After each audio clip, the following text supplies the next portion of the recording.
Mesdames et messieurs, bonsoir. Merci de suivre une fois de plus votre programme L'heure de solution qui commence à présent sur Solution TV et sur Radio Solution.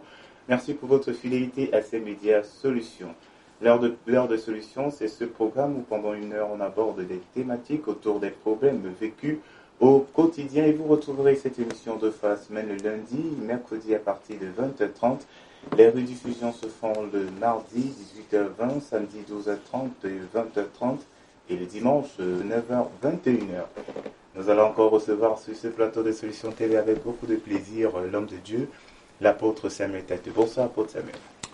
Bonsoir Franck Eddy, madame bonsoir, monsieur bonsoir, jeunes gens bonsoir. Nous avons déjà abordé avec vous le thème sur le suicide de les éditions précédentes et vous avez relevé certains éléments, certains actes suicidaires chez les femmes. Vous avez parlé de manière générale et vous êtes revenu également en parlant de la femme africaine d'un côté et de la femme camerounaise en particulier parlant, disant que cette notion de suicide chez les femmes au Cameroun n'était pas encore très reconnue, mais qu'on en trouvait certains cas. Voilà donc pourquoi aujourd'hui nous allons donc aborder ce thème, les actes suicidaires chez les femmes. Et le premier aspect sur lequel nous allons nous apaisantir, c'est celui où les femmes qui entretiennent des relations amoureuses avec des hommes mariés, pensant qu'ils vont divorcer. Vous le savez, vous avez également la possibilité de réagir, de partager vos avis. Les numéros sont les suivants, le 672 05 0101, c'est un numéro WhatsApp. Vos messages WhatsApp sont les bienvenus. Vous avez également l'autre ligne, le 696 04 98 12. Vous avez une adresse email solution@compassionglobal.org. Vous pouvez également l'utiliser et faire parvenir vos avis. Le lien solutiontvonnet.mйл2mr.com vous permet donc d'être connecté sur Solution TV juste à partir de votre tablette ou alors de votre smartphone. Voilà donc les moyens qui vous permettent de participer également à cette émission L'heure de solution. On l'a dit, le premier aspect donc de ce grand thème, les actes suicidaires posés par les femmes. Nous allons vous permettre pour un premier temps de suivre les avis des uns et des autres, les femmes qui se sont exprimées et bien évidemment certains hommes. À tout de suite. Déjà pour moi c'est déjà une bêtise d'avoir une pensée pareille. Parce que déjà, je me pose toujours la question à savoir si cette femme peut se mettre d'abord à la place de celle qui est dedans, avant d'avoir avant que cette pensée puisse traverser son esprit. Puisque de croire que d'emblée, avant de poser un acte, il faut déjà se mettre toujours à la place de celle qui doit subir après. Donc, il ne faut pas toujours croire que... Donc ça, ce sont les gens qui sont purement égoïstes, quoi. Parce qu'ils ne pensent qu'à soi. On doit, dans la société, on doit penser au bien-être de l'autre et au bien-être personnel. Avant le bien-être personnel même d'ailleurs. Parce que être heureux, c'est voir aussi l'autre heureux.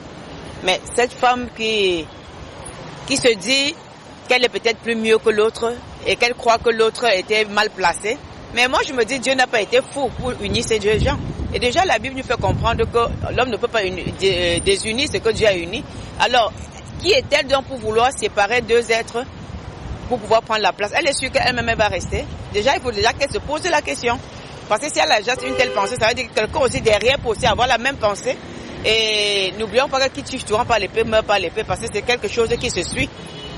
Non, souvent on dit que ça a été éradiqué avec le temps, mais aujourd'hui certains payent encore ce prix-là. Vous voyez un peu le prix de leur méchanceté, parce qu'en fait pour moi c'est de la pure sorcellerie même en fait. Souhaiter la mort de quelqu'un ou bien la séparation des gens parce qu'on veut s'accaparer de ce qui appartient, c'est de la pure sorcellerie, tout simplement. Pour moi, ce n'est même pas conseillé. Un homme, une femme ne peut pas dire que son homme va divorcer pour l'épouser. Ce n'est même pas possible. Parce que si une femme sort avec un homme marié en espérant qu'il va divorcer avec sa femme, non. Là, c'est qu'elle n'a pas une conscience, pour moi. Bon, c'est vrai que c'est une question vraiment un peu difficile parce que aujourd'hui, les hommes ne sont plus comme, on peut dire, pieux. Donc, quand ils trouvent une belle femme ici, ils s'accrochent là, qu'ils soient mariés ou pas. Donc du coup, c'est un peu compliqué. Tout ce que je conseille, c'est vraiment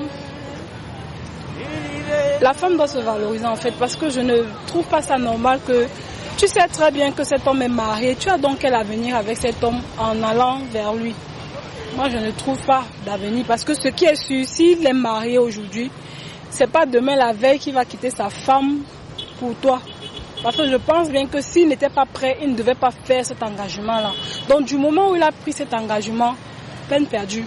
Tout ce que tu feras, je pense pas que ça va aboutir. Donc du coup, vraiment, les femmes doivent vraiment mûrir. Moi, c'est ce que j'exhorte vraiment. Elles doivent mûrir, elles doivent se valoriser, se prendre en charge. La finalité, ce n'est pas un homme à ses côtés. C'est vrai qu'il faut se marier, mais si ce n'est pas ton heure, si ce n'est pas ton moment, pourquoi tu te presses?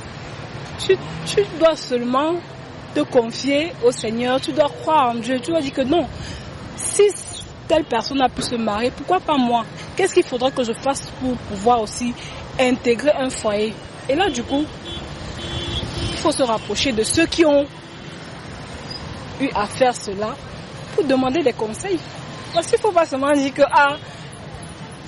je dois, non. Il faut se rapprocher de ceux qui sont passés par cette étape-là pour savoir ce qu'il faut faire et pouvoir se trouver un mari.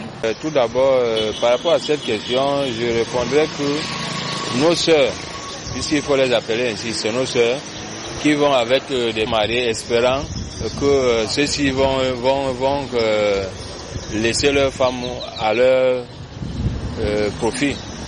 Je dirais que c'est juste parce que c'est des filles qui réfléchissent.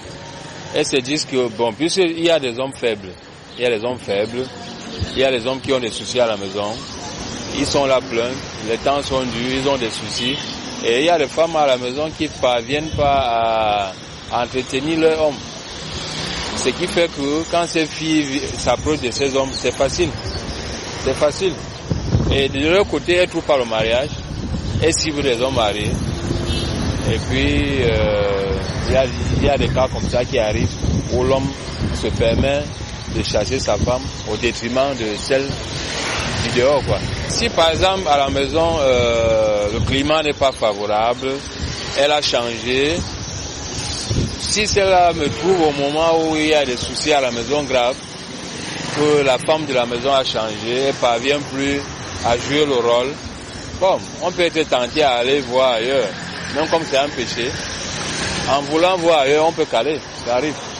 Tout dépend de la base, non? Tout dépend de la base que cette femme a. Tout dépend de la base. Quelle est la nature de sa relation avec le Seigneur? Si le Seigneur est hors de sa vie, c'est normal qu'elle pense comme ça. Mais si elle veut que les desseins de Dieu s'accomplissent dans sa vie, elle pensera différemment. Donc, c'est mon point de vue. Je trouve ça très bizarre. Puisqu'un homme marié est celui qui va prendre en charge ses enfants et sa famille. Or, la femme du dehors est celle-là qui vient se profiter de l'homme marié. Mais si elle s'attend à ce que l'homme marié quitte ses enfants et sa famille pour venir rejoindre dehors, c'est qu'elle a menti. Sauf si c'est au cas où elle introduit du charme dans l'homme pour que l'homme puisse quitter sa famille pour venir vers elle.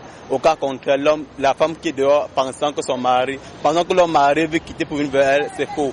C'est impossible même. Puisque l'homme marié doit prendre en charge sa famille et ses enfants. Or, la femme célibataire ou la femme qui est dehors ne peut que se contenter à chercher un homme qui est célibataire comme elle pour qu'elle puisse trouver une relation fondamentale et se marier ensemble. Bon, il y a pas ça un amour par intérêt. L'amour par intérêt, c'est-à-dire elle l'aime pour un intérêt. Or, l'amour par intérêt ne se fait plus de nos jours. C'est-à-dire que se fait le sang où c'est un charme. Et comment dire un charme mystique qu'on connaît de tous les marabouts et autres qui peut faire ça, c'est que l'homme quitte sa famille pour une vers elle. Ce sont des raisons par intérêt. Parce qu'il pourrait conseiller les femmes en ce sens-là que, au lieu de chercher les hommes mariés, ils se contentent plutôt à chercher un homme qui est célibataire ou bien se contentent à chercher son boulot pour que l'homme qui va trouver puisse l'aider ou bien l'accompagne dans ses activités et qu'ils puissent fonder leur propre vie ensemble. Au lieu de se contenter à chercher les hommes mariés dehors, ça ne se fait pas. C'est inadmissible même. Pour moi, ça ne se fait pas, mais c'est fait. Puisque l'homme marié doit subir une responsabilité. Or, la femme doit chercher à ses responsabilités ici et avoir pour démarrer. Ça peut arriver que les femmes soient aussi déçues, certes. Mais qu'est-ce qui pousse dans la déception? Ça dépend. Peut-être qu'au départ, les femmes n'avaient pas mis des bases. Les bases n'étaient pas fondées. Ou là, il y a une déception. Ça peut arriver qu'au départ, ils ont eu des relations, mais des relations fluctueuses, c'est-à-dire superflues comme ça, juste des relations de plaisir. Et que l'homme veut se responsabiliser, ou bien l'un des partenaires veut se responsabiliser, l'autre se sent gêné. Or, pour d'autres, ils voulaient que ce soit des relations de plaisir. Mais on t'a dit, ce qui pousse les femmes à faire cela, c'est parce qu'eux-mêmes n'ont pas voulu au départ. C'est-à-dire, ce qui a poussé au départ, c'est une relation simple, sans base et sans sérieux. Parce qu'au départ, elle a cru que l'homme l'aimait. Or, elle ne s'est pas posé réellement est-ce que l'homme m'aime. Or, elle s'est lancée dans un amour ignorant. Elle ignorait si l'homme l'aimait ou pas. Bon, elle l'aimait, mais l'homme, avant tout, n'était pas fondé. L'amour n'était pas sur des bases. Il peut dire que c'est ça qui peut pousser sur les femmes, mais c'est sur les mères. La femme ne vient pas tout de l'homme. Ça vient des deux partenaires. Voilà donc de retour sur ce plateau de Solutions TV. Vous les avez suivis. On parle bien de ce premier aspect. Les femmes qui entretiennent des relations amoureuses avec des hommes mariés pensant qu'ils vont divorcer. Nous allons donc continuer la réflexion et cette fois-ci, nous allons nous tourner vers l'homme de Dieu pour une réflexion un peu plus approfondie. Homme de Dieu, n'est-il pas important ici de revenir sur la notion de fondement de toute chose, la base de toute relation? Oui, c'est une notion essentielle. C'est vrai que j'avais dit que le suicide n'était pas encore répandu. Et le suicide des femmes, c'était pas répandu chez nous. Et c'est à l'occasion, effectivement, j'avais parlé des actes suicidaires, ou parler, n'est-ce pas, des voies sans issue, pour parler d'aventure. Quelqu'un disait risquer sa vie, n'est-ce pas? Et là, parmi ces actes suicidaires, je ne sais pas si c'est toute l'équipe qui a sélectionné celui-là particulièrement, mais il faut dire, rappeler ce que le Seigneur avait dit. Il a dit, aime ton prochain comme toi-même. Alors, on doit commencer par s'aimer. C'est très important. Quand on s'aime, c'est-à-dire, on sait que sa vie est importante. Quand j'introduisais cette notion de suicide, j'avais dit que notre vie ne nous appartenait pas. C'est très important. Donc celui-là qui a permis que nous soyons en vie dans ce monde, il sait pourquoi il l'a fait. Donc nous devons vivre pour un but.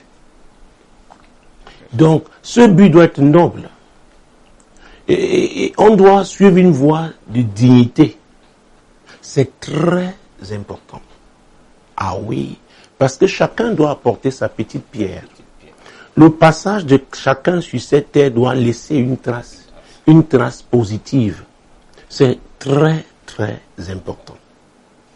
Alors, maintenant, pour revenir à la notion de fondement, vous savez, j'ai toujours eu à rappeler, n'est-ce pas, ici, le verset 1 du Psaume 127. Et je suis très attaché au fondement. Parce que cette maison tient à cause de son fondement. Donc c'est très important de rappeler toujours cette notion. Psaume chapitre 127, verset 1. Si l'Éternel bâtit la maison, ceux qui la bâtissent travaillent en vain. Si l'Éternel garde la ville, celui qui la garde veille en vain. Ah, si l'Éternel ne bâtit la maison. Déjà, même avant de commenter ce verset 1, c'est déjà un risque même de se retrouver, n'est-ce pas, dans une relation adultérine, parce qu'il s'agit d'un homme qui est déjà marié. Donc, déjà, même on peut être poursuivi. La femme légitime peut vous poursuivre. Donc, c'est déjà un risque. Et c'est une relation qui commence toujours en cachette. Et au fur et à mesure, n'est-ce pas, qu'elle avance, elle peut être révélée au grand jour, manifestée au grand jour, mais ça commence toujours comme... Parce qu'on est dans la tricherie. Et la loi... vous savez, je connais un pays du Maghreb, je le dis parce que j'y suis allé plusieurs fois. Il est même interdit d'avoir des relations, même avec... c'est-à-dire, deux personnes célibataires ne doivent même pas avoir de rapports sexuels. Vous voyez jusqu'où ça va même dans certains, n'est-ce pas, dans certains pays. Mais là, il s'agit d'un homme qui est marié et une femme espère qu'en allant avec lui un jour, n'est-ce pas, il pourra divorcer. C'est-à-dire, elle le verra. Elle donnera son meilleur, mais cette fois-là, pour détruire une relation. Et c'est pourquoi la notion de fondement, ah oui, a tout son sens ici.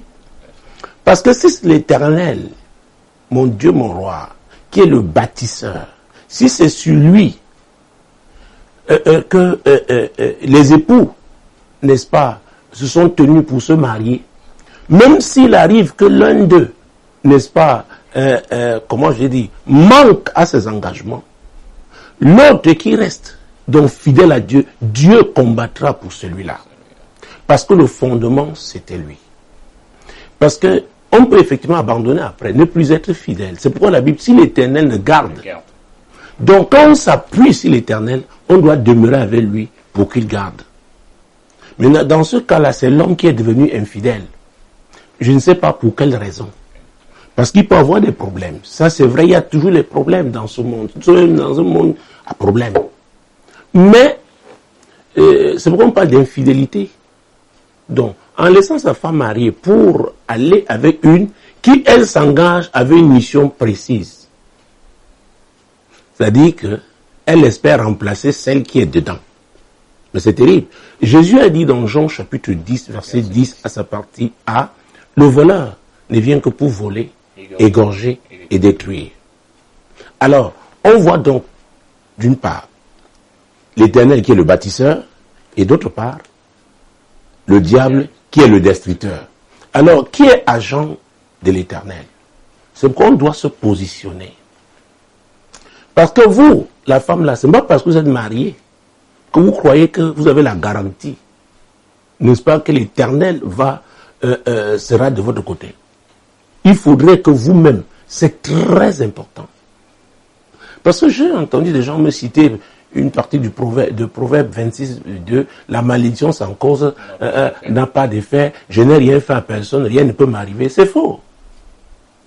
L'ignorance est une cause d'affliction. N'est-ce pas? Les Juifs disent que nul n'est censé ignorer la loi.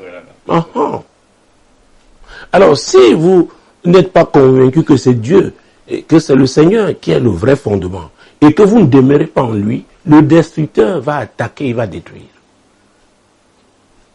Donc, il faudrait qu'au moins, bon, il y a deux personnes, le mari et la femme. Donc, ici, c'est la femme qui est victime de l'adultère de son mari. Et il y a une actrice. C'est pourquoi vous savez, quand on fête le 8 mars, vous savez, c'est un foutu. Il y a des femmes qui œuvrent pour détruire le mariage, qui sont à la fête. Parfois, elles retrouvent même celles qui sont dans leur collimateur. C'est pourquoi je parle de réflexion. Les femmes doivent savoir ce qu'elles veulent, en commençant par les femmes qui sont ici à l'église. J'ai toujours dit, ce n'est pas parce qu'on vient s'asseoir à l'église qu'on a la garantie que tout va... Ah oui! Parce qu'on peut... C'est pourquoi la notion de chrétien ne veut plus rien dire. C'est générique, ça ne veut rien dire. Est-ce que effectivement c'est Dieu qui a été le fondement? Parce que si vous-même, vous vous êtes marié en utilisant certains moyens dont Dieu n'était pas là, dont votre fondement là est diabolique, Dieu ne pourra pas vous aider. C'est pourquoi il faut bien s'intéresser à la notion de fondement. Est-ce que c'est le Seigneur qui était là au départ? Je ne demande pas si le mariage a été béni à l'église. Encore que ça encore, c'est... Vous savez, il y a beaucoup... Le religieux intervient dans ces affaires. Quelqu'un m'avait dit non, je peux divorcer parce qu'on n'avait pas béni mon mariage à l'église. Ce sont des histoires. Ce sont des histoires dont la religion a organisé un certain nombre de choses. Il faut au départ que Dieu soit là et qu'il demeure. Maintenant, si l'homme, puisqu'il s'agit de lui, devient infidèle, que la femme demeure avec Dieu. Parce qu'on a vu des femmes, parce que l'homme est devenu infidèle, elle aussi s'engage dans l'infidélité, mais en cachant bien, ne sachant, en oubliant que on ne peut rien cacher à Dieu. Vous invitez le diable, il va entrer, et il est le destructeur. Il peut même vous pousser, n'est-ce pas, à sortir de la couverture de Dieu. Alors il sait qu'il va détruire. C'est quoi? Le fondement, ce n'est pas seulement au départ, on doit maintenir. C'est pourquoi le Somme 11.3 est très important. Et la Bible, quand parle du juste, que ce soit dans l'ancienne alliance ou dans la nouvelle, il s'agit des gens qui sont soumis au Seigneur, qui le craignent et qui mettent en pratique, n'est-ce pas, sa parole dans leur vie. Et là, nous sommes dans le mariage, la première institution que Dieu a créée. Donc, si on met Dieu de côté, qui va protéger? Peut-être que vous avez commencé avec lui, mais vous avez été infidèle, il va abandonner. Parce que j'ai eu des cas, oui, comme il a fait aussi, parce que je suis allé seulement une fois. Or, vous avez caché, personne n'a su. Mais Dieu a vu, le diable sait. C'est celui qui vous a poussé à vous venger. Il avait dit, je vais lui montrer. Et effectivement, c'est arrivé. Mais l'homme l'a foutu dehors après. L'homme l'a foutu dehors. Et lui-même était allé avec une femme mariée. Mais l'autre a dit, non, je garde ma femme. Je l'aime. Et la Bible ne dit-elle pas que l'amour couvre une multitude de péchés? C'est 1 Pierre 4,8. Est-ce que vous me suivez? C'est pourquoi je ne veux pas aborder la question de façon partielle, de façon émotionnelle. Parce qu'à l'église, même, il y a beaucoup d'émotions. Jésus nous demande de nous asseoir et de réfléchir, de méditer. C'est très important. Avant de crier au Seigneur, est-ce qu'on l'a honoré dans son engagement? Ah oui. Vous savez, quand on parle d'engagement, c'est-à-dire on se lie par une promesse. Et cette promesse, c'est d'abord par rapport à Dieu. À Dieu, tout à fait. Donc, si l'un, n'est-ce pas, manque, n'est-ce pas, à sa promesse et devient infidèle, vous demeurez fidèle à Dieu. Et Dieu, donc, vous défendra. Il n'a pas dit que ce sera, n'est-ce pas, un fleuve tranquille. Ce monde, non, chacun a des problèmes. Chacun a des difficultés. Mais on doit persévérer avec le Seigneur. C'est très, très important. Et Jésus, vous savez, cette parabole, je l'aime. Et je peux la lire et la relire, faire lire Luc, chapitre 6, versets 47 à 49. Je vous montrerai à qui est semblable tout homme qui vient à moi, entend mes paroles et les met en pratique. Il est semblable à un homme qui, bâtissant une maison, a creusé profondément et a posé le fondement sur le roc. Une inondation est venue et le torrent s'est jeté contre cette maison sans pouvoir l'ébranler parce qu'elle était bien bâtie. Mais celui qui entend... Alors, voilà. La personne, qu'est-ce qui s'est passé? A bâti, a mis la parole de Dieu en pratique. Pour chaque domaine, si maintenant vous voulez bâtir un immeuble quelque part, peut-être il ne faudra pas étudier la qualité du sol. Est-ce que ce sol peut supporter un tel immeuble? Il y a des cabinets spécialisés. N'est-ce pas? Je crois chez nous, c'est le Labogénie, une entreprise d'État qui le fait. Donc, peut-être il faudra aussi un architecte. Et sur le terrain, en fonction de la taille des lois, il y aura certainement au moins un ingénieur. N'est-ce pas? En génie civil. Voilà. Alors, parce que c'est une filière technique. Et c'est pourquoi je dis souvent à mes collègues, c'est pas parce que vous êtes pasteur que vous pouvez tout faire. Regardez l'exemple de Moïse. Quand Dieu voulait, n'est-ce pas, qu'il fasse un tabernacle, il lui a donné le modèle, il a eu la révélation, mais il lui a dit, attention, il y a quelqu'un qui est là. Il y a un artisan qui est là, Bethsaliel. Il a même un assistant. C'est très important. C'est quoi, si vous venez me voir, il arrive, et ça m'arrive régulièrement, je lui dis, écoute, allez chez Telly. Il a cette expertise. C'est un scientifique, il connaît, j'ai besoin de son avis. Peut-être moi je ne pourrais que t'accompagner, vous accompagner dans la prière. On ne peut pas tout faire. Mais malheureusement, à l'église, on croit seulement qu'il faut jeûner, prier, garder les yeux fermés. Écoutez, en saison de pluie, vous allez beau prier, si vous n'avez pas votre parapluie, quand la pluie va tomber, la Bible dit que la pluie tombe sur les justes et sur les méchants. Est-ce que vous me suivez? Bien sûr, tout à fait. C'est pourquoi nous devons être équilibrés. Oh Dieu, Seigneur fait, Seigneur intervient. Qu'est-ce que toi tu dois faire? Et si tu n'as pas fait, Dieu est toujours fidèle, il fait sa part. Donc nous devons être responsables. Il y a beaucoup de fuites en avant. Les gens font la politique l'autruche, et notamment les femmes. Et ce que j'ai dit à l'église, refusent de regarder la réalité en face. Mon pasteur, prier sur quoi? Parfois il y a des informations qu'on doit avoir. c'est sur la base de ces informations qu'on pourra prier. Stratégiquement. Alors, vous refusez de trouver l'information. L'information, ce n'est pas seulement dans la prière. Dieu peut mettre quelqu'un à côté de vous. Il raconte une histoire. Dieu, au travers de cette histoire, est en train de vous donner orientation. C'est pourquoi la Bible déclare que Dieu parle tantôt d'une manière, tantôt d'une autre. Alors, ce monsieur a compris qu'il fallait creuser profondément. Peut-être il a reçu, n'est-ce pas, les conseils des techniciens, des spécialistes. Et pour creuser, il a trouvé des gens qui ont la capacité, la technicité de creuser de manière à identifier le roc. Et comment poser le fondement sur le roc. C'est très important. Ah oui. Oui. Et ça veut dire qu'il y a un investissement qu'il faut faire. Creuser. C'est pas évident. Peut-être il faudra, n'est-ce pas, des engins. Ça dépend du type de maison. Vous savez, quelqu'un peut te faire une maison, c'est pas de 3 chambres, comme dit chez nous, un salon, une cuisine. C'est différent de quelqu'un qui te bâtit un château avec plusieurs pièces, avec tout. C'est différent. Encore, nous avons vu tout à l'heure que la nature du sol. Il faut voir. Donc, c'est important de s'asseoir, de calculer, de réfléchir. Est-ce qu'on a besoin de l'expertise de tel ou de tel? Parfois, nous-mêmes les pasteurs, il y en a qui sont comme des généralistes. Mais il y en a qui ont une grâce particulière dans un domaine. Et c'est l'Éternel qui l'a voulu ainsi. Alors, vous refusez de recourir à ce type de personnes-là, au moins vous avez besoin d'elles, vous allez souffrir après. Et la faute ne sera pas à Dieu. Ah oui. Donc, chacun de nous a reçu quelque chose de Dieu. Donc, le monsieur, le premier dont a mis la parole de Dieu en pratique en ce qui concerne la construction d'une maison.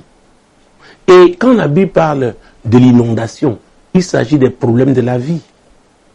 Il s'agit des problèmes de la vie. Et comme l'inondation, vous savez, même dans les grands pays, on voit comment les grandes villes sont inondées quand il pleut abondamment. Et non seulement il y a une inondation, à un moment donné, le torrent s'est jeté. C'est-à-dire il y a une violence. Il y a des moments où on peut être victime d'une violence injustifiée et de façon inattendue, mais c'est votre fondement. C'est votre fondement. Je me suis retrouvé dans une ville une fois, on annonçait un cyclone. Vous savez les niveaux, niveau 1, niveau 2, niveau 3. Et les gens se préparent parce que, vous savez, dans ces régions-là, à certains moments de l'année, les cyclones, les vents violents, les gens savent. Et on annonce à la radio. Et à un moment donné même, il y a une sorte de, de sirènes. Ils savent reconnaître. Vous voyez comment les gens se préparent. Ils protègent des magasins, des maisons. On donne des consignes aux gens. Parce qu'on sait que ça doit arriver. Ils vivent avec ça. Donc nous aussi, et c'est très important, et chers téléspectateurs de Solutions TV et auditeurs de Radio Solutions, dans ce monde, on doit se préparer. Et la parole de Dieu nous prépare à affronter ces difficultés. Parce que Jésus lui-même a payé le prix. Il est allé jusqu'au bout parce qu'il avait une mission. Donc, nous allons finir notre lecture et on va s'intéresser, n'est-ce pas, au deuxième bâtisseur. Mais celui qui entend et ne met pas en pratique est semblable à un homme qui a bâti une maison sur la terre sans fondement. Le torrent s'est jeté contre elle, aussitôt elle est tombée et la ruine de cette maison a été grande. Ouais. Celui-là a été léger. Il a dit non, je ne respecte pas les normes. J'ai vu une maison belle. Il a peut-être reproduit la même maison, même design. Mais il ne savait pas ce qui était la fondation. Qui a été faite. Donc faisons très attention. Très, très attention. Donc la notion de fondement est importante. Donc quand une femme s'engage dans ce type de relation, elle s'attend à quoi? Aux yeux de Dieu, elle est en train de détruire. Parce que parfois, il y en a qui se laissent tromper par les hommes. Écoute, vraiment, cette femme-là, comme ça, on m'avait trompé. C'était mes parents qui m'avaient donné. Tu sais, c'est toi que j'aime beaucoup. Il raconte toujours des histoires. Ah, vraiment, c'était un fétiche. J'ai seulement découvert, il m'avait envoûté. Et vous vous engagez. Et il y en a qui ne finissent jamais, qui ne finissent pas par divorcer. Ils ne divorcent jamais. Mais ils vous maintiennent dans la rue, dans mon Dieu, dans la précarité. Et Oh, j'ai vu des femmes souffrir. Oh, il m'avait dit que non, c'était seulement la femme des parents. Mais il y a un acte de mariage qui est là. Donc, la femme doit savoir ce qu'elle veut. Est-ce que sa vie a un sens? Est-ce que à ses yeux, mais vraiment, sa vie, parce que toute vie, n'est-ce pas, est chère aux yeux de Dieu. Parce que nous ne devions pas vivre, n'est-ce pas, vainement. Nous devons vivre pour un but, je l'ai déjà dit. D'accord? Donc, pour cela, on ne doit pas s'aventurer, se jeter n'importe comment. On doit se rassurer que ce soit conforme à la parole de Dieu. Et comme ça, quand les problèmes, oui, au moins des problèmes, on pourra se tourner vers ce Dieu-là. Et il nous aidera, n'est-ce pas, à nous en sortir. C'est très important.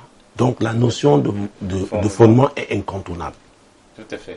Voilà. Bien, homme de Dieu, nous avons bien suivi, nous avons encore bien écouté cet enseignement, la notion, l'importance de la notion de fondement. On va poursuivre, homme de Dieu, avec une autre préoccupation, et cette fois-ci également, on va relever une autre notion très importante également, on la connaît bien, la loi de la semence et de la moisson. Ce que tu sèmes, tu moissonnes. Homme de Dieu, est-ce que les gens aujourd'hui ne payent pas de leur méchanceté, de leurs actions? Oh, dans cette loi, lisons, parce que les gens peuvent croire. Et d'ailleurs, je suis en train d'animer une série dans le cadre de l'émission, tu dois comprendre, avec cette thématique. Oui. Ah oui, Galates chapitre 6, verset 7. Parce que les gens vont dire, oh, ah voilà, ce sont les affaires de l'Ancien Testament. C'est l'ancien. Non, c'est l'apôtre Paul qui s'adresse à qui? Aux chrétiens. Tout à fait. Oui. Ne vous y trompez pas, on ne se moque pas de Dieu. Ce qu'un homme aura sémé, il le moissonnera aussi. Ah ah. Ce qu'un homme aura sémé, il le moissonnera aussi. Vous savez, je peux vous raconter plusieurs histoires. La première, je ne sais pas si le temps de parler des autres, c'est l'histoire d'une femme qui est dans un village où on pratiquait la polygamie, dans un grand pays d'Afrique de l'Ouest à l'époque. Et elle est arrivée, elle était la troisième femme. Et là-bas, on ne pouvait pas aller au-delà de 4 épouse. Donc, elle est arrivée, intimidée par la deuxième qui venait de faire un enfant. Elle se disait, mais celle-là, vous savez, il y a des femmes qui ont un certain charisme. C'est-à-dire, même si elles ne parlent pas, d'autres, à vrai dire, quand vous êtes sûr de vous, ça gêne. Leur présence gêne. Elle a exigé donc de son mari, leur mari, de faire partir la deuxième. Alors, on a fait partir. La deuxième a dit, s'il te plaît, elle venait de faire la même. Elle dit, je vais attendre que je sèvre cet enfant avant de partir. Je n'ai pas de problème à partir. L'autre lui a dit, écoute, tu ne la fais pas partir, je ne reste pas. Et il l'a fait partir. La femme, en sortant, elle a remué la poussière avec ses pieds. Elle a dit, comme je sors, toutes les filles que tu feras ici, c'est comme ça, elles seront répudiées. Et curieusement, cette femme n'a fait que des filles. 9 filles. Toutes se sont mariées et ont été répudiées. Sa mère avait sémé. Et ce sont les filles qui ont moissonné. Ah, c'est terrible. La loi de la semence et de la moisson. Donc vous sémez aujourd'hui, vous ne savez pas quand est-ce que vous allez moissonner. Il faut faire très attention. Vous étiez jeune fille, vous avez déstabilisé, n'est-ce pas, plusieurs mariages. Maintenant vous vous mariez, vous croyez que le diable a oublié. C'est lui qui vous utilisait. Et le diable ne sait pas bénir. La Bible déclare qu'il n'y a que les bénédictions éternelles qui enrichissent et qui ne sont assorties d'aucun chagrin. Le diable peut donner, mais il ne peut pas bénir. Ce qu'il vous donne par la main droite, ce qu'il va récupérer par la main gauche, vous êtes loin d'imaginer. C'est largement au-dessus de ce qu'il vous a donné. Donc, cette loi, la semence et la moisson, c'est Dieu qui l'a établi. Rien ne peut changer ça. Ce n'est pas votre position sociale qui va changer. Ce n'est pas, comment j'allais dire, votre taille, votre couleur, la couleur de votre peau. Non, non. Cette loi-là, que vous soyez japonais, camerounais, c'est pas, ou russe, c'est une loi. Donc vous faites très attention. Il y a même des familles, vous voyez, la grand-mère a été instable. La mère instable et la petite fille en train de... C'est pourquoi j'enseigne sur la cartographie spirituelle. Vous savez, il y a des mariages qui se cassent et c'est pourquoi, quand on parle de cette notion, un homme qui va trouver certaines femmes, il y a des femmes qui ont des démons qui détruisent les mariages. Oui. Pourquoi? Il y a des femmes qui utilisent la sorcellerie. Et même dans le satanisme, il y a un type d'engagement. Vous ne pouvez pas avancer sans votre épouse. Maintenant, si on ne peut pas être là, il y a des femmes dehors qui vous disent allons. Donc, dans le satanisme, c'est votre femme. Mais au plan physique et au plan civil, vous avez une autre. C'est compliqué. Très compliqué. Or, maintenant, celle-là le tient parce qu'au plan spirituel, il y a une alliance. Maintenant, au plan physique, il y a un acte de mariage. Et c'est pourquoi on revient à la notion de fondement. Celle qui est là, est-ce qu'elle compte sur Dieu seul? Si elle compte sur Dieu, Dieu la défendra. Mais si elle n'a pas été vraie avec Dieu, Dieu ne pourra pas. C'est que vous voyez un genre de... comme des chèques, des défaites avec des gens à l'église. Vous les voyez à l'église, sont comme des saints, mais vous ne connaissez pas leur vie. C'est pourquoi c'est très difficile. Je dis souvent aux gens, les pasteurs n'ont pas une obligation de résultat. Nous ne sommes pas en droit de transport. Faites votre part, Dieu fera. Mon rôle, c'est de vous donner les enseignements. Moi, je me suis tenu de respecter ces enseignements. C'est très important. Le diable n'a pas peur de votre titre. Quand on vous appelle apôtre, évêque, prophète ou quoi, il s'en fout. Le jour où vous violez, vous transgressez, vous lui ouvrez les portes. C'est clair. On doit le savoir. Donc maintenant, on parle de la loi de la semence et la moisson. Il y a des gens qui s'en fichent parce qu'ils ne craignent pas Dieu. Donc ils ont fait leur choix de suivre le diable. Ils sont des destructeurs. Voilà parce qu'on parle des femmes. Donc, elles sont là pour détruire. Elles ont un objectif, tout faire pour atteindre cet objectif.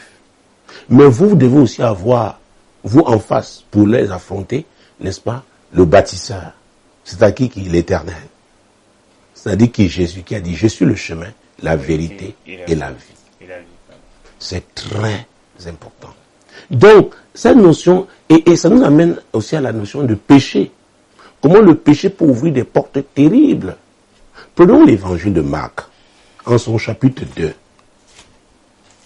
Oui, le péché est terrible. Mon Dieu, parce que tu pêches, il y a des conséquences, nous en parlerons dans un instant. Marc chapitre 2, commençons à partir du verset 1. Quelques jours après, Jésus revint à Capernaum. On apprit qu'il était à la maison, et il s'assembla un si grand nombre de personnes que l'espace devant la porte ne pouvait plus les contenir. Il leur annonçait la parole. Des gens vinrent à lui, amenant un paralytique porté par 4 hommes. Comme ils ne pouvaient l'aborder, à cause de la foule, ils découvrirent le toit de la maison où il était, et ils descendirent par cette ouverture le lit sur lequel le paralytique était couché. Jésus, voyant leur foi, dit au paralytique, « Mon enfant, tes péchés te sont pardonnés. Tes péchés sont pardonnés. » Ah, donc la cause de sa paralysie, c'était quoi? Le péché. Donc les affaires de quelqu'un peuvent être paralysées. Sa carrière professionnelle peut être paralysée. Sa vie même, sa santé peut être affectée, comme c'était le cas. Le péché est la première cause d'affliction. Prenons Jean chapitre 5, parce que quand on le dit, on croit que nous sommes dans la fiction. Mais c'est la vérité. Jean chapitre 5, mon Dieu, mon roi. Versets 2 à 9. Or, à Jérusalem, près de la porte des brebis, il y a une piscine qui s'appelle en hébreu Bethesda, et qui a 5 portiques. Sous ces portiques étaient couchés un grand nombre des malades, des aveugles, des boiteux, des paralytiques, qui attendaient le mouvement de l'eau. Car un ange descendait de temps en temps dans la piscine et agitait l'eau. Et celui qui descendait le premier, après que l'eau avait été agitée, était guéri, quelle que fût sa maladie. Là se trouvait un homme malade depuis 38 ans. Jésus, l'ayant vu coucher et sachant qu'il était malade depuis longtemps, lui dit, « Veux-tu être guéri ?» Le malade lui répondit, « Seigneur, je n'ai personne pour me jeter dans la piscine quand l'eau est agitée, et pendant que j'y vais, un autre descend avant moi. » « Lève-toi, lui dit Jésus, prends ton lit et marche. » Aussitôt cet homme fut guéri. Il prit son lit et marcha. Verset 14. Depuis, Jésus le trouva dans le temple et lui dit, « Voici, tu as été guéri, ne pêche plus, de peur qu'il ne t'arrive quelque chose de pire. » Donc, les 38 ans qu'il a passé au bord de cette piscine malade, c'était à cause du péché. Et Jésus l'a trouvé où? Au temple. Il dit, c'est pas parce que tu es assis à l'église là, peut-être tu es déjà même diacre, ancien, peut-être pasteur, fais attention. Parce que si tu continues, tu recommences avec le péché, il t'arrivera quelque chose de quoi? De comment? De pire. Le péché est terrible. Donc la loi, la semence et la moisson. La Bible dit, l'âme qui pêche, c'est celle qui mourra. Très bien. Et la mort n'est pas toujours la mort subite, immédiate. Très bien. Voilà, homme de Dieu, encore une fois de plus, on a terminé avec cette autre préoccupation. On va continuer, homme de Dieu. Aujourd'hui, on se pose la question, est-ce que cette notion de valeur a encore sa place aujourd'hui? Le fait que les femmes doivent se valoriser, une l'a si bien dit, une des intervenantes l'a si bien dit dans ses propos. À vrai dire, ce n'est pas seulement les femmes, ça nous concerne tous. J'ai parlé tout à l'heure de vivre pour un but. Un but. Et donc tu dois comprendre, une émission qui est diffusée sur Solution TV Radio Solution, j'ai abordé une thématique pendant des mois à l'époque, ta mission. Chacun a une mission. Quel que soit son statut social, quel que soit son rang social. Rapidement, prenons un exemple dans Luc chapitre 2, versets 36 à 38. Il y avait aussi une prophétesse, Anne, fille de Phanuel, de la tribu d'Azer. Elle était fort avancée en âge et elle avait vécu 7 ans avec son mari depuis sa virginité. Restée veuve et âgée de 84 ans, elle ne quittait pas le temple et elle servait Dieu nuit et jour dans le jeûne et dans la prière. Étant survenue, elle aussi, à cette même heure, elle louait Dieu et elle parlait de Jésus à tous ceux qui attendaient la délivrance de Jérusalem. Elle s'est mariée vierge, c'est-à-dire très jeune. Elle n'a vécu que 7 ans avec son mari. Il est décédé. Elle a compris qu'elle avait une mission. La Bible dit qu'elle était une prophétesse. C'était une intercesseuse qui vivait vraiment dans le jeûne et la prière et allait au temple. On la connaissait. Vous savez, certains pensent que pour accomplir une mission, seulement dans le cadre du mariage.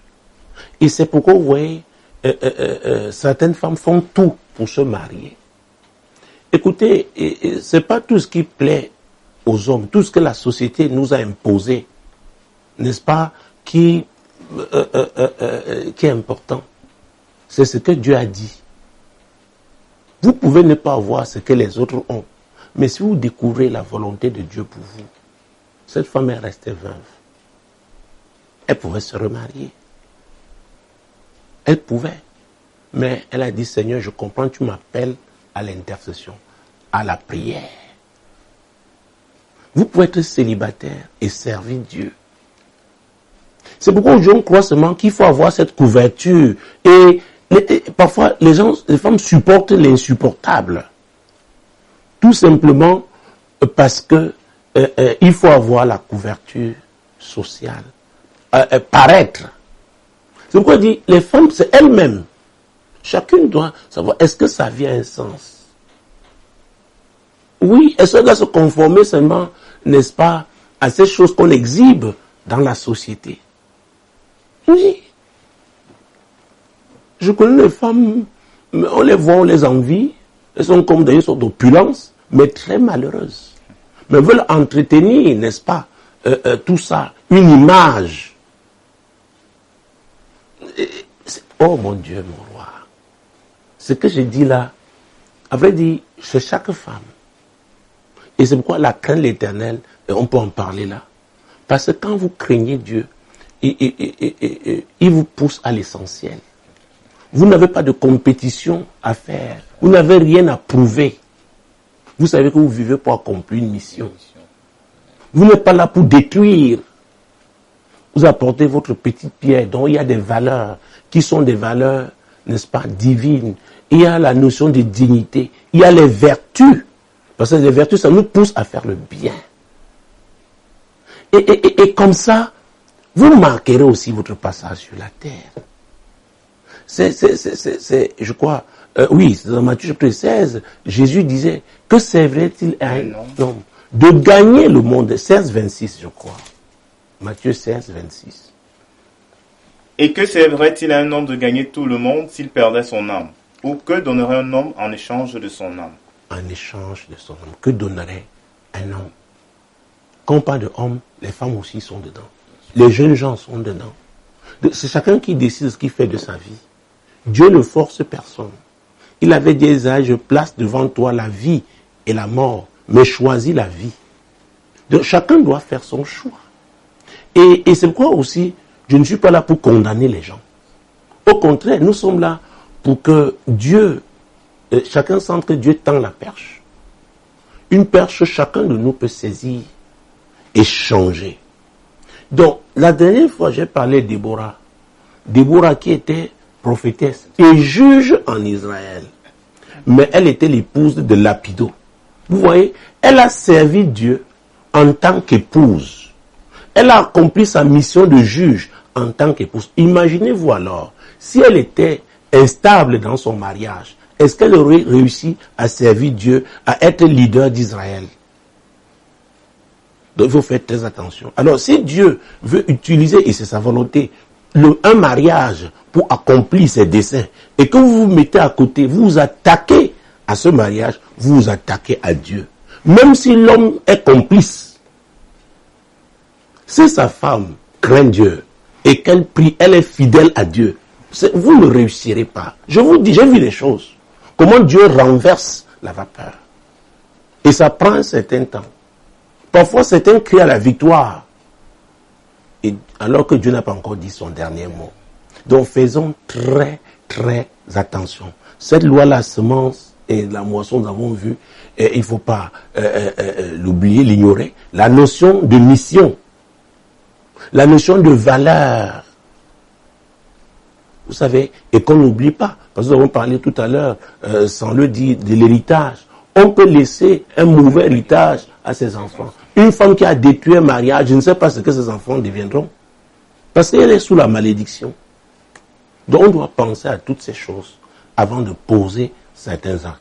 Donc je suggère qu'on prenne une pause, n'est-ce pas? Et on reviendra dans un instant.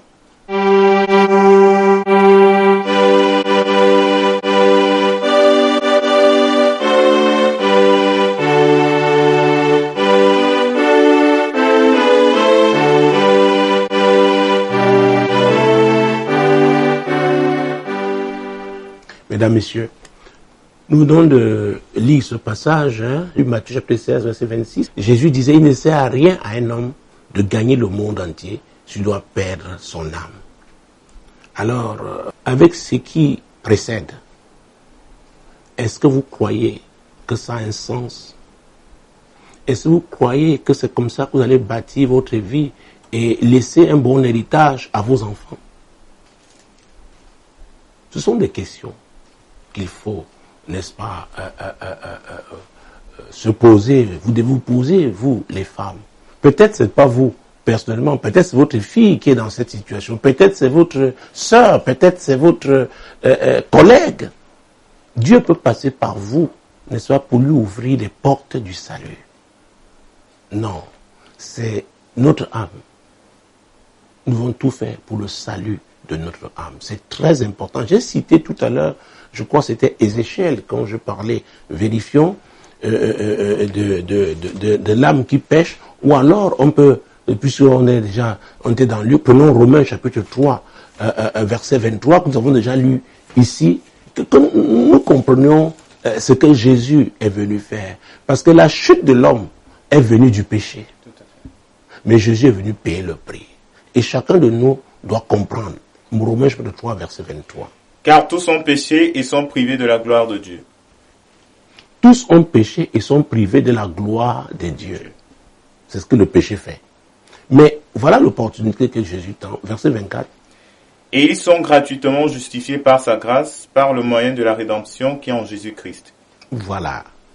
pas par les œuvres. L'apôtre Paul l'a dit dans Éphésiens 2, versets 8 et 9. Et c'est très important que nous lisions ça. Parce que j'ai rencontré des gens qui disent, oh, j'ai confessé tous mes péchés. On n'est pas sauvé en confessant les péchés. On est sauvé en confessant Jésus et en demeurant sous son autorité.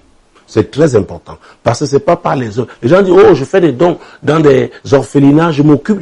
Donc je peux vivre ma vie, transgresser la parole de Dieu. Mes œuvres vont parler en ma faveur. Ce n'est pas vrai. Éphésiens 2, versets 8 et 9. Car c'est par la grâce que vous êtes sauvés, par le moyen de la foi. Et cela ne vient pas de vous, c'est le don de Dieu. Ce n'est point par les œuvres, afin que personne ne se glorifie. C'est une affaire de grâce au moyen de la foi. Ce n'est pas par les œuvres. Il y en a qui viennent, qui vont donner, ils sont des grands donateurs à l'église. On ne peut pas corrompre Dieu. On ne peut pas l'acheter. Ce n'est pas possible. Non. Ce que nous avons, c'est lui qui a permis que nous ayons. Et si nous avons eu sans lui, nous allons perdre ça. C'est que nous allons tout faire pour essayer de protéger. On ne peut pas. C'est pourquoi nous revenons au fondement. Dieu d'abord, notre Créateur, l'Éternel. Et Jésus a dit, je suis le chemin, la vérité et la vie. Et l'apôtre Paul, dans Romains 6, 26, il dit des choses essentielles en ce qui concerne le salut. 6, verset 23, attends pour moi. Car le salaire du péché, c'est la mort. Mais le don gratuit de Dieu, c'est la vie éternelle en Jésus-Christ, notre Seigneur. Le don gratuit de Dieu, on ne paye rien. Mais il faut en être convaincu. Ah oui, Dieu est miséricordieux. Mais il ne force pas les gens. Donc si vous complaisez dans votre situation, c'est à vous. Dans Hébreux 9, 27, il est dit, il est réservé aux hommes de mourir une seule fois. Après quoi viendra le jugement.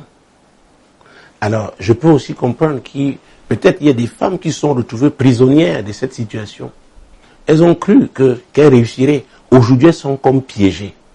Qu'est-ce que Jésus a dit? C'est dans Matthieu 11, versets 28 et 29.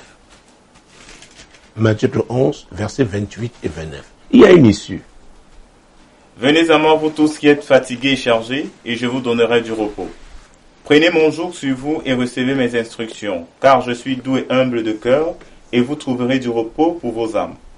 Alors, vous êtes fatigués et chargés. Vous vous êtes battus. Cette voie est sans issue. Vous ne savez plus comment faire. Peut-être vous êtes jeté, vous avez donné tout, le meilleur de votre énergie. Vous ne savez plus que Jésus dit, venez à moi. Vous tous qui êtes chargés et fatigués, je vais vous donner du repos. C'est le diable qui vous a séduite, parce qu'il s'agit là des femmes. C'est lui. Mais il vous a pris. Vous êtes là, vous êtes coincés. Jésus dit, venez, venez, venez à moi. Je comprends, il est le destructeur, il est méchant. Mais je veux faire une issue de secours. Je veux vous aider à vous en sortir. C'est très important, madame. C'est très important, messieurs. Alors, j'ai tout à l'heure dit que ce n'est pas en confessant ses péchés qu'on est sauvé. C'est en confessant Jésus. Et c'est ce que l'apôtre Paul a dit dans Romains chapitre 10, verset 9. C'est en confessant Jésus. Ne me dites pas que vous êtes membre de telle religion ou de telle église. Non, non. Jésus n'est pas un chef religieux. Jésus, c'est vrai, il est le chef de l'église. Alors, si vous voulez appartenir à l'église, vous devez vous soumettre à ses principes. Lisons donc. Si tu confesses de ta bouche le Seigneur Jésus, et si tu crois dans ton cœur que Dieu l'a ressuscité des morts, tu seras sauvé. Voilà. Mesdames, messieurs, si vous le croyez vraiment, véritablement, que Jésus est le Sauveur, vous regrettez d'avoir péché contre lui, tournez-vous vers lui maintenant, demandez-lui pardon pour vos péchés. Oui, et engagez-vous à vous soumettre à lui. Il va changer votre situation. Il vous donnera des instructions, oui, qui vont apporter la transformation dans votre vie. Comme ça, vous sortirez de ce piège du diable. Voilà ce que je pouvais vous suggérer, n'est-ce pas, la lumière de la parole de Dieu. Donc, je vous donne juste quelques secondes, le temps de parler à Dieu. Et je prierai pour mettre un terme à cette émission, parce que c'est lui qui a dit, tout ce que vous demanderez en mon nom. C'est ce que Jésus a dit dans Jean chapitre 14, n'est-ce pas, verset 13. Lisons Jean chapitre 14, mon Dieu, mon roi. Il en parle dans Jean chapitre 14, verset 13. Jésus, oui. Et tout ce que vous demanderez à mon nom, je le ferai, afin que le Père soit glorifié dans le Fils. Donc si vous croyez que c'est Jésus est le Sauveur, le Seigneur, vous êtes engagé à le suivre. Peut-être vous le suiviez déjà et vous avez un problème quelconque. Il dit tout ce que vous demanderez en mon nom. Moi je prierai seulement pour lui rappeler qu'il est fidèle, il va agir. Que vous soyez malade, quels que soient les problèmes dans lesquels vous vous trouvez, c'est lui, je prierai au nom de Jésus. Parlez au Seigneur, présentez-lui votre situation. Seigneur Jésus te rend grâce pour ce jour, ce moment. Ces téléspectateurs de Solutions TV, ces auditeurs Radio Solutions, ceux qui nous suivent via les réseaux sociaux, tu connais ceux-là qui croient en toi, qui croient que tu es le même hier, aujourd'hui, éternellement. Et ils crient à toi par rapport à leurs problèmes. Éternel, au nom de Jésus, je prie. Je prie pour que tu les guérisses, Seigneur Jésus. Je prie pour que tu les délivres. Je prie pour que tu les relèves, tu les fortifies, que tu interviennes dans leur situation. Accorde-leur le miracle, à chacun le miracle qu'il demande en ce moment. Oui, accorde-lui ce miracle. À cette femme qui crie en toi, nous allons parler à toi en ce moment. Nous allons parler des femmes qui faisaient des choix vraiment qui n'étaient pas bons, mais tu es miséricordieux. Il y en a qui crient pour leur maladie, pour leur infirmité. Jésus, c'est en ton nom que je prie et je déclare les malades guéris au nom de Jésus. Je déclare, oui, ceux qui étaient possédés de mauvais esprits, je déclare que ces mauvais esprits sont chassés au nom de Jésus.